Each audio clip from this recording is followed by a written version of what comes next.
Welcome back to the channel, guys. My name is Steve. I'm Lindsay. And today we're going to be reacting to UK gun laws explained.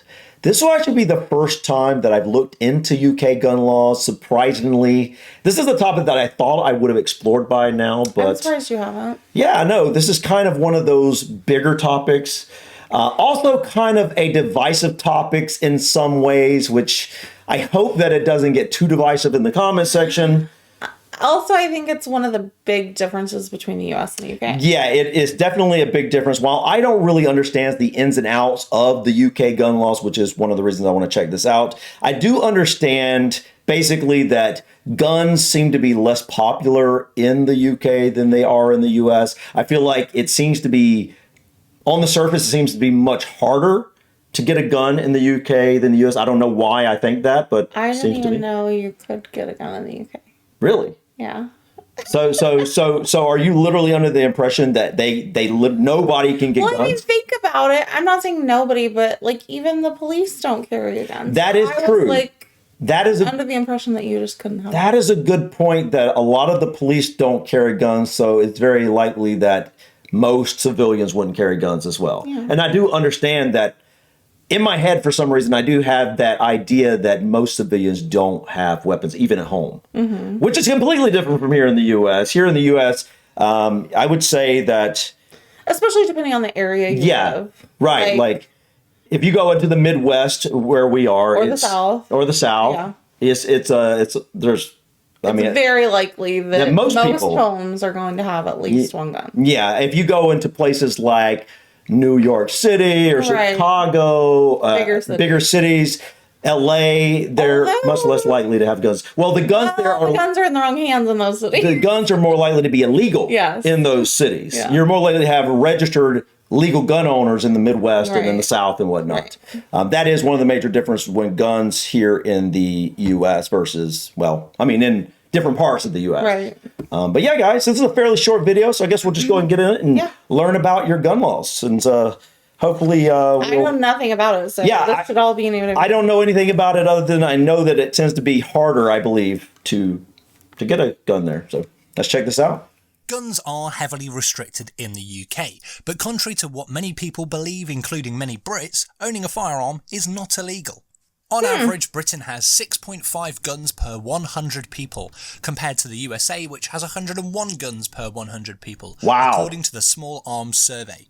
Unlike the Americans with the Second Amendment, gun ownership in the UK is a privilege, not a right. Whether or not this is... That's the difference, is the privilege, not a right, because it's not enshrined in the Constitution there. I am just shocked that it's not illegal. I thought it was. Well, I didn't think it was illegal fully, but I felt like it's very hard. And actually 6.5 per 100 is actually, I think that's probably higher than I was expecting. Yeah, me too, because I didn't think they could have. So. Is the right approach is not up for debate in this video, but feel free to discuss it at length in the comments section. Firearms control in the UK is among the toughest in the world, and firearms offences continue to make up less than 0.2% of recorded crime. As you would expect, with such low gun ownership, gun-related deaths are incredibly rare. According to the Geneva Declaration of Armed Violence and Development, it stands at 1 death per million people per year. The UK population is around about 56 million people, and that only adds up to around 50 to 60 gun homicides annually. The rules around gun ownership can vary depending on where you are in the UK, particularly in Northern Ireland, where due to the Good Friday Agreement, the laws are much less restrictive and over 5% of the population own a firearm, though these gun owners are not permitted to transport their weapons to mainland Britain. So who, in general, can obtain a firearm? To possess or purchase a firearm, an individual in the UK must be assessed as not posing a threat to public safety by the police, who act as the licensing authority. In addition, the individual must have a good reason to own a firearm and be able to demonstrate to the licensing authority that they require their firearm for work, sport, or leisure on a regular, legitimate basis. So what would be how do you say it? A good reason? Is that what he said?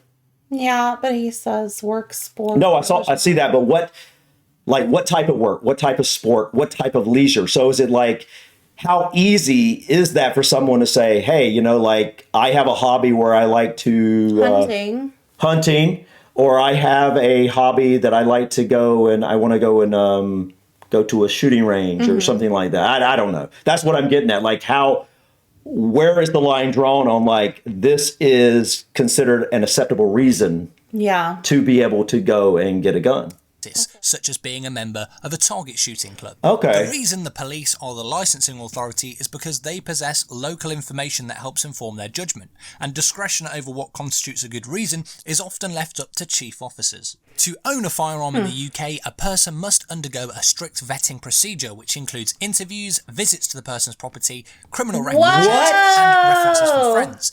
In addition, the applicant's GP... Okay. Wait, hold on. I want to finish that. The applicant's GP? Right. That's the doctor. Yeah. may be contacted. Once a Whew. All right, that's way different. Wow, so they got to visit your house. Now I know to get like your handgun permit, you do have to have here in Indiana at least references, like at least 2 references. That's to initially get right a handgun, right. So there is some similarity. Right, there. you have to go through an FBI background check. You have to actually get your permit. Once you have it, though, you don't have to have a permit to carry. Now, right? You did, and you don't, like, if you already say you come from another state, you don't have to go and get another permit to carry here because it's a constitutional right. As long as you have yours from another constitutional carry state. Right, exactly. Yeah. So it is determined on if you were in a constitutional carry state and you came to another constitutional carry state. If you went from a constitutional carry state to a state that wasn't constitutional carry, then you would probably have some issues with that. But that's wild. Whoa. They come to your property? That's crazy. So is this, wow, okay. So the background check and the permitting process is I guess, pretty similar here. The difference is, and the references too. You also have the references as well. But the difference here is the interview process, and them coming to your property, and them coming to your process, a medical evaluation, and I think they said possibly a medical evaluation. I don't think this, but so definitely right off the bat, I can see that this is quite a bit more strict, which I expected it was going to be. So wow, that's interesting. Okay. Be contacted. Once a firearm license is issued and paid for, the licensed individual must store their gun securely to avoid access by any unlicensed person. What firearms may be licensed in the UK? Unless declared specially dangerous by the Firearms Dangerous... Okay, so that's the difference here. I don't think I guess that depends on the states, but, the states that I know about here, Indiana and North Carolina specifically, there doesn't seem to be any kind of regulation on how you are to store your weapons. I don't think there's like an explicit regulation, but you are responsible. Like, yes, you're responsible. If you don't lock it up, then you're responsible for what happens because of that. Air weapons rules of 1969, low-powered air weapons are generally not licensed in England and Wales. That means that if you purchase one of these, you do not require a license in order to possess it. It is often said that handguns are outright banned, which is not strictly true. An individual may own long-barreled revolvers and long-barreled pistols, which are defined with a barrel of at least 30 centimeters in length, and that the firearm is at least 60 centimeters long. Okay. Long-barreled single-shot firearms of any caliber and semi-automatic pistols of 22 rimfire caliber are permitted with a firearm certificate. Those that do not meet these criteria would be considered a pistol in UK law and are effectively banned, with the exception of muzzle-loading pistols, including muzzle-loading revolvers, which are permitted as long as they meet the criteria set forth in the regulations. All of the pistols are prohibited in Great Britain. So most pistols are illegal. But not all. But not all. You got a handful that aren't, basically. So a small amount aren't. And obviously, it sounded like a lot of hunting rifles you didn't have to have a permit for after you attained them. I wonder what constitutes a low-powered air weapon. Yeah, I mean, I guess that would depend on, like, I'm guessing the UK probably has their own classification for that versus what the US, I wish he would have said what it was. I know. Another question I have, like, I'm sitting there thinking, like, so what would happen to you if you had one of the pistols, for example, that were illegal?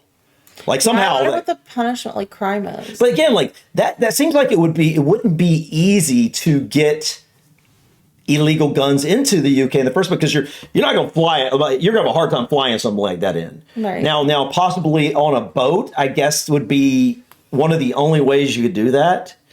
But I know, like, okay, you got the Channel Tunnel, right? Mm-hmm. And I do remember seeing that there was like Yeah, they do like heavy screening. they do an X-ray of your vehicle, so that would probably pick up a lot of that as well. So like whether it's coming in through flying or whether it's coming in through the Channel Tunnel, which outside a boat would be the only way you could get something into the UK in general, it seems like it would be very hard to actually have a large scale amount of illegal weapons there, which is definitely different from here in the U.S. because I mean, like, it's very easy to get illegal weapons here in the U.S. coming across the border. Not just southern border, but you could have legal weapons come in through the Canadian border as well. Because I mean, we have two really long borders here. That a lot of it is just wilderness, desert in the southern border, and kind of more woods and stuff in the northern border. So very hidden if you don't come through the ports of entry. Shotguns are legal on a shotgun certificate as long as they can't hold more than 3 shotgun shells, including the one in the chamber. Wow. If it's a pump action or semi-automatic shotgun.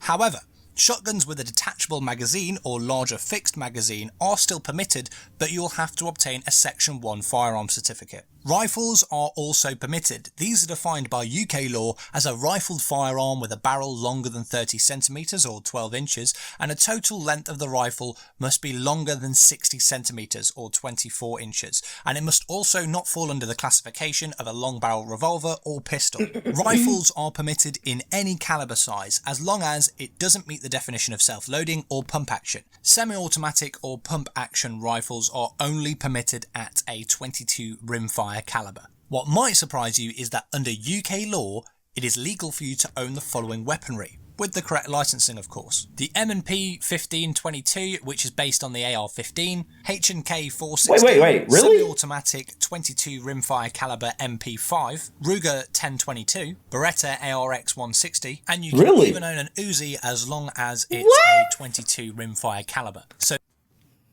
what?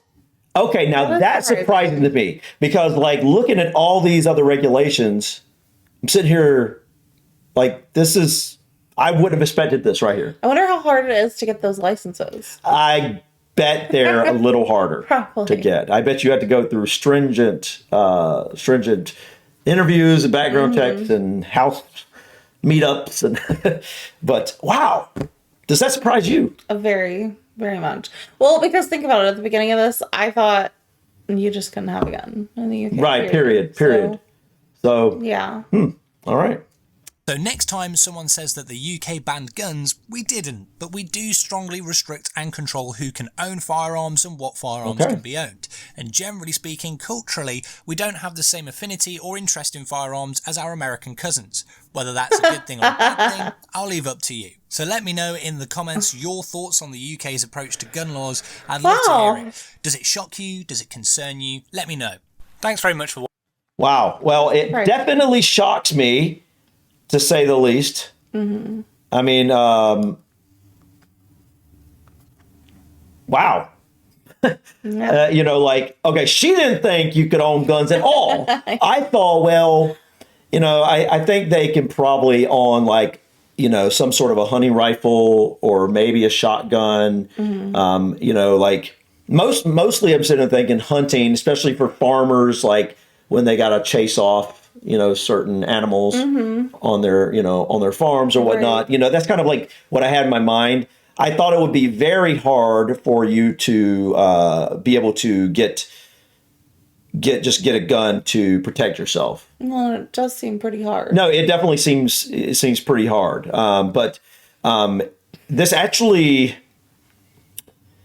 seems like as long as you go through the correct process, sounds like most people would be able to get a gun. I don't know what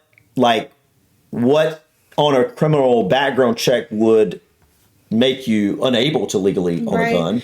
And I think one of the big things with this process is it seems dependent on who you're dealing with at the time. So if you happen to get someone who's just in a bad mood or doesn't like you for whatever reason, Yeah. I feel like, well, it's up to their discretion. So Yeah. Yeah. Either way, it's definitely a different culture. And I will say it's like, you know, it definitely seems easier to get a firearm here, which is obvious. But, you know, I do think a lot of people outside the U.S. think that that people don't even go through background checks here and Right. stuff, which isn't the case. It's just not as involved. And it's just, I guess you have a lot more choices when it comes to guns here.